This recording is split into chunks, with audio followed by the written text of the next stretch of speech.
영천시의 주요 식수원인 영천호에 올해 들어 처음으로 조류경보 관심 단계가 내려졌습니다. 영천시는 수돗물 안전을 위해 정수 처리 강화에 나섰습니다. 30년 가까이 이어져온 대구 동구의 어르신 임의용 할인 사업. 관리도 홍보도 모두 허술해 복지 혜택이 헛바퀴를 돌고 있다는 지적이 이어지고 있습니다. 영양고추가 들어간 매운맛의 라면이 출시될 예정입니다. 대기업과 지자체가 힘을 모아 지역 특산물의 소비를 늘리는 긍정적인 사례가 될 것으로 기대합니다.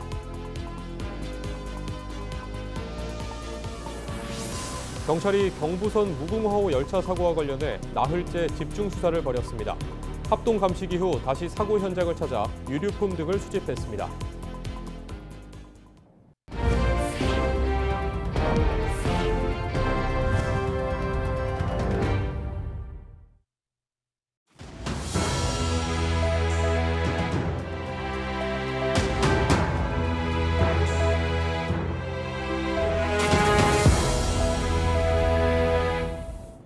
시청자 여러분 안녕하십니까? 헬로티비 뉴스입니다. 영천시의 주요 식수원인 영천호에 올해 처음 들어 조류경보 관심 단계가 내려졌습니다. 연일 계속된 폭염과 장마 이후 수온 상승이 영향을 준 것으로 분석되는데요. 영천시는 수돗물 안전을 위해 정수 처리 강화에 나섰습니다. 이하영 기자가 보도합니다.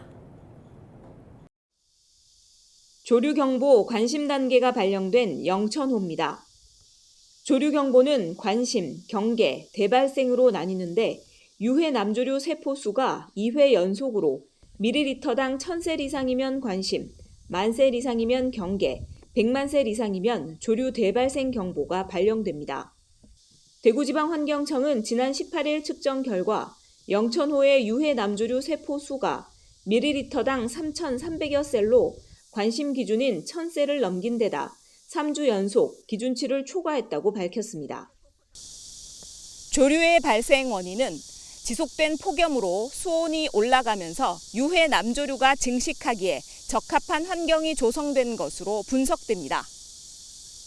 특히 7월까지 이어진 잦은 비로 억제됐던 조류 번식이 장마 이후 최고 기온이 33도 이상 오르는 폭염이 10일 이상 지속되면서 다시 빠르게 확산된 것으로 분석됐습니다. 이에 따라 영천시는 식수원에 영향이 없도록 조류의 영향이 적은 깊은 수심으로 취수구 위치를 이동하는 등 정수 처리 대응 수위를 높였습니다. 조류경보 발생되고 이제 저희 수자원공사랑 협의해서 이거 조류 분포가 적은 이제 깊은 곳에서 상수 원수를 취소하고 있고 정수장 내부에서는 수질 모니터링 강화, 정수 처리 약품량 조절 등을 통해서 저희 깨끗한 수돗물을 안정적으로 공급하고 있습니다. 영천시는 앞으로 조류 발생 상황을 주기적으로 점검하며 식수원 수질 관리에 만전을 기할 계획입니다. 헬로티비 뉴스 이하영입니다. 30년 가까이 이어져온 대구 동구의 어르신 임의용 할인 사업. 관리도 홍보도 모두 허술해 복지 사업이 헛바퀴를 돌고 있다는 지적이 이어지고 있습니다. 정작 혜택을 받아야 할 어르신들은 이 제도의 존재 자체를 모르고 있는 경우가 많습니다. 신병균 기자가 취재했습니다. 매년 1억 9천만 원이 넘는 예산이 투입되는 대구 동구의 어르신 임의용 목욕 할인 지원 사업. 경로우대 지정업소 149곳에서 65세 이상 어르신들에게 할인 혜택을 제공하고 있지만 거리에서 만난 어르신들은 이 제도에 대해 처음 들어본다며 안타까워했습니다. 65세 이상 할인하게 해주거든요. 혹시 모르세요? 처음 들어봐요. 동구에 몇 년 사셨어요? 오래 살았어요. 20년 정도 사셨는데 이런 얘기 처음 들어보세요? 경로우대 지정업소를 이용했지만 할인 혜택에 대한 안내는 받지 못한 어르신도 있었습니다. 원래 나이가 얼마나 되냐고 물어보고 그래 뭐 얼마나 하나 지난번에 우리 커트가 우리 미용실에 커트가 할인이 됩니다. 할인이 되고 예를 들어 뭐 저거는 그거 파마를 하든지 염색을 하든지 그건 안 됩니다. 이렇게 말해줘야 되잖아요. 그래 그러니까 대구 동구는 경로우대 지정업소에 안내판을 부착하고 노인 일자리 수행기관 4곳과 노인복지관 각 동에 협조 공문을 보내는 방식으로 홍보하고 있습니다. 오늘 성장 20대에 좀 홍보하라고 이렇게 할인율까지 명시해서 이렇게 홍보를 하라고 교육을 내려보냈고 노인복지관에도 좀 이렇게 홍보를 하라 신경 클럽하고 노인 일자리 신경 클럽하고 노인복지관 참여해서 뭐 게시판에 개청하고 수강생하고 뭐 노인 일자리 참여자들한테 안내 좀 하고. 소극적인 홍보 방식에 어르신 눈높이에 맞춘 홍보 전략이 필요하다는 지적이 나오고 있습니다. 대구 동구의회 배홍현 의원은 정보 접근성이 낮은 어르신들을 위한 사업이라면 더욱 적극적인 맞춤형 홍보가 이루어져야 한다고 강조했습니다. 모르는 어르신들이 많고 또 이용 방법을 몰라 혜택을 받지 못하는 경우도 있습니다. 예를 들면 한 군데의 미용실을 이용한 지가 수년임에도 이런 제도를 소개받은 적도 혜택을 받은 적도 없다고 하십니다. 이에 경로당 복지관 중심의 안내를 강화하고 또 아파트 게시판, 지역 방송 활용, 그리고 어르신 눈높이에 맞춘 홍보물 제작 등의 허술한 관리에 홍보 부족이 더해지면서 결국 아는 사람만 아는 어르신 경로우대. 28년이라는 긴 역사가 무색하게 헛바퀴를 돌고 있는 어르신 복지 사업의 전면적인 재정비가 시급해 보입니다. 헬로티비 뉴스 신병규입니다. 라면은 한국인의 식탁에서 빠질 수 없는 메뉴입니다. 남녀노소 할 것 없이 누구나 좋아하는데요. 경북 영양군의 특산물인 영양고추가 들어간 매운맛의 라면이 곧 출시된다고 합니다. 대기업과 지자체가 힘을 모아 지역 특산물의 소비를 늘리는 긍정적인 사례가 될 것으로 기대됩니다. 서희동 기자입니다. 한국인의 소울푸드로 꼽히는 라면. 다양한 종류와 맛으로 인기를 끄는데 그중에서도 가장 많이 찾는 것은 단연 매운 라면입니다. 세계적으로도 인기를 끄는 한국의 매운맛 라면 시장에 새로운 제품이 출시됩니다. 경북 영양군과 식품 대기업 오뚜기가 함께 출시하는 지역 상생형 제품으로 전국의 온오프라인 매장에서 오는 27일부터 만날 수 있습니다. 영양의 특산물인 영양고추의 마케팅 일환으로 대기업과의 상품 개발을 진행하던 중 행안부의 지역 상생 프로젝트를 통해 이번 라면 출시 협업이 진행되었습니다. 영양군은 일조량이 많고 일교차가 큰 청정 지역으로 이곳에서 우수한 재배 기술로 자란 영양고추는 전국에서 찾는 특산물입니다. 업체 측은 매우면서도 단맛이 느껴지는 영양고춧가루가 사람들의 입맛을 사로잡을 것으로 기대합니다. 특히 자사 제품 중 가장 매운 라면을 출시함으로써 지역 특산물의 홍보 효과를 거두고 소비까지 늘리는 지역 상생의 가치가 담겨 있다고 설명했습니다. MZ세대를 비롯한 젊은 층에게 영양고추의 우수한 품질을 홍보하기 위해서 젊은 층이 좀 많이 선호하는 깔끔하고 맛있게 매운 라면으로 개발하여 출시 예정이고, 앞으로도 영양군과 콜라보한 다양하고 재미있는 마케팅 활동으로 지역 경제 활성화에 보탬이 되고자 합니다. 영양군은 지자체 출자 공기업인 영양고추유통공사를 통해 라면에 들어가는 고춧가루를 공급합니다. 공사는 영양군 관내 고추농가 1,100여 곳과 계약 재배로 연간 5,000톤의 고춧가루를 생산하는 국내 유일의 고추 관련 지방 공기업으로 지역 농가와 대기업 판로를 연결하게 됩니다. 영양군은 앞으로도 프리미엄 고추장 등 다양한 제품 출시를 통해 영양고추를 홍보해 나갈 방침입니다. 앞으로도 우리 영양군에서는 지역의 토종고추인 수비초와 재래종인 다복초 등을 이용해 대기업과의 상품 개발 등을 추진해 영양고추를 더욱 알려나가겠습니다. 한편 수도권에서 영양고추를 직접 맛보고 구매할 수 있는 영양고추 핫페스티벌이 오는 29일부터 31일까지 서울시청 앞 광장에서 열립니다. 지역 농가가 직접 참여해 신뢰도를 높일 뿐만 아니라 다양한 참여 행사도 어우러집니다. 특히 이번에 출시되는 영양고추가 들어간 신제품 라면이 경품 등으로 제공돼 눈길을 끌 것으로 보입니다. 헬로티비 뉴스 서유동입니다. 경찰이 경부선 무궁화호 열차 사고와 관련해 나흘째 집중 수사에 나섰습니다.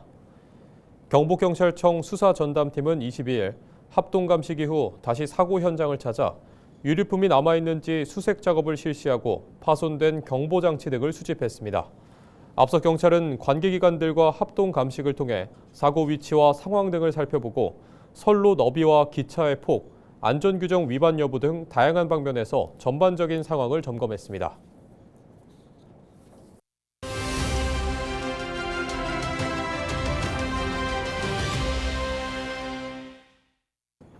최근 전동 킥보드 등에 쓰이는 리튬이온 배터리 화재가 급증하고 있습니다.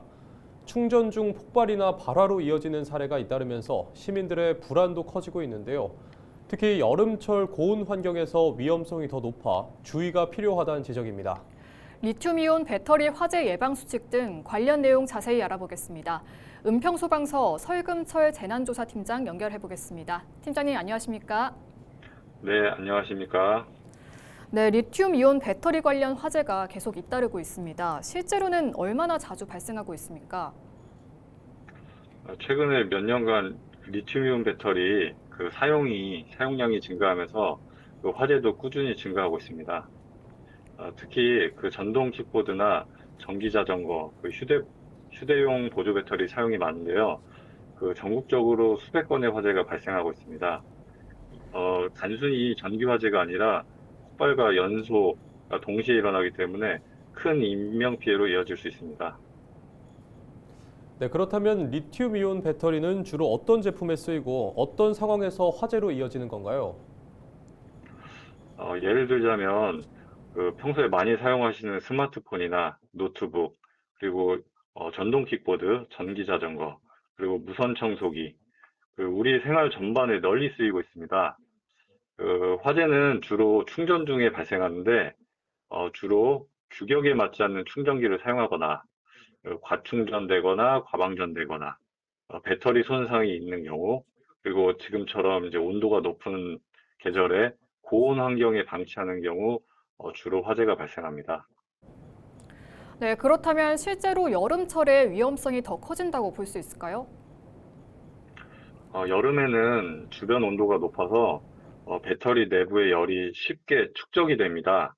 그래서 충전 과정에서 또 열이 발생하는데 그 열이 더해지면은 위험성이 크게 높아집니다.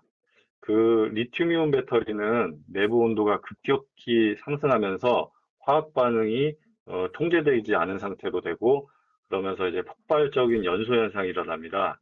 그래서 여름철에 차량 내부나 직사광선 아래서 배터리를 보관하거나 방치하시면 화재 위험이 높습니다.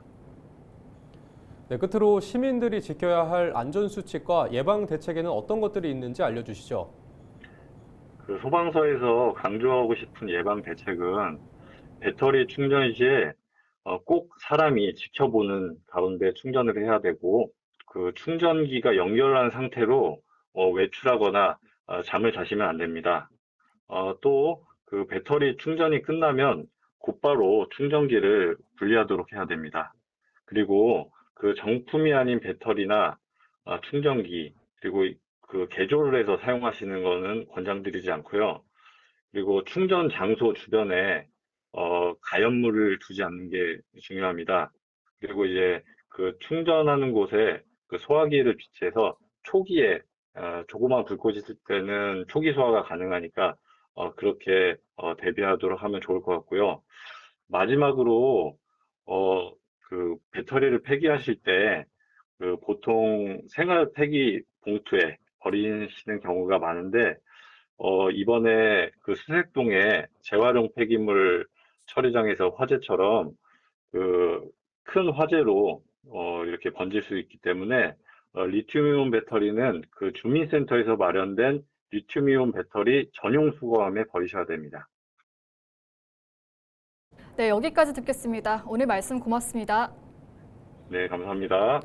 네, 지금까지 은평소방서 설금철 재난조사팀장과 이야기 나눠봤습니다.